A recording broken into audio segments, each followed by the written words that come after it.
Bon, ben bonjour YouTube.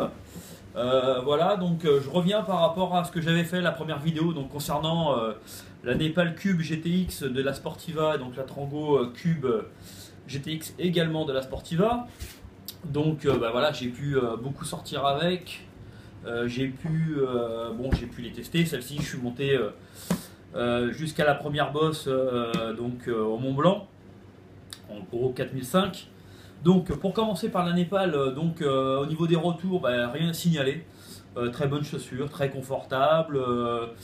J'ai jamais ressenti le froid. Bon, j'ai pas eu un froid extrême non plus, hein. Mais un froid normal, on va dire jusqu'à -10, aucun problème. Aucun problème non plus d'étanchéité. Une chaussure confortable, légère. Aucun problème anormaux, si ce n'est une petite décoloration du cuir dû à la neige, hein. Ça a un petit peu brûlé, mais ça n'a pas, c'est uniquement cosmétique, hein. Ça n'a pas enlevé la qualité du cuir.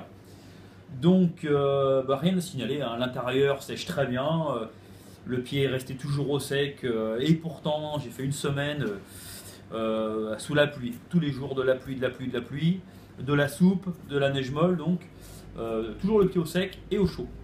Voilà, une chaussure qui sèche aussi très bien, pas d'usure anormale au niveau de la semelle Vibram. Ma foi, très très bien, quoi, hein. Très bonne chaussure. Rien à dire, je recommande. Par contre, ça chausse un peu petit. J'avais chose du 41, un quart et demi, et j'avais pris 42, c'est de ma faute, hein. Mais prenez bien une pointure au-dessus pour les sorties, parce que moi j'étais vraiment rac, rac, rac au niveau longueur. Voilà.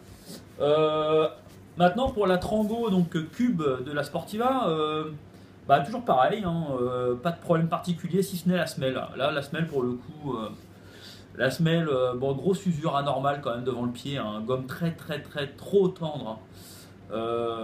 Voilà, je me sers pas de ces chaussures pour faire de l'escalade, hein, donc c'est uniquement pour faire des courses alpines ou de l'approche.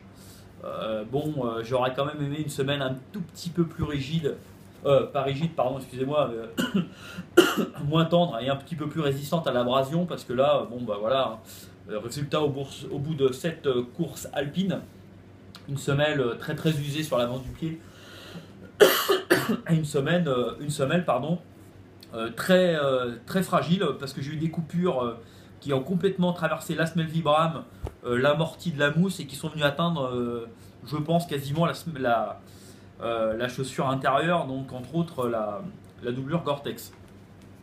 Donc rien à signaler si ce n'est les lacets qui ont effectivement du coup un tout petit peu abîmé. Rien de grave, hein. Chaussure très étanche, le pied toujours au sec, chaussure très légère, hein, comme je disais. Bref, très bonne chaussure, si ce n'est une semelle très très très fragile. Vraiment, faut éviter le pierrier. Voilà, c'est très technique, très pointu, mais c'est pas des chaussures de randonnée, hein. Vaut mieux éviter. Voilà, donc cramponnable, hein. J'ai cramponné avec, rien à dire, hein. Chaussure très stable, semelle toujours très rigide après les sorties. Bon, rien à signaler, les anneaux plastiques où j'avais une crainte, finalement rien n'a bougé, pourtant j'ai tiré dessus, hein.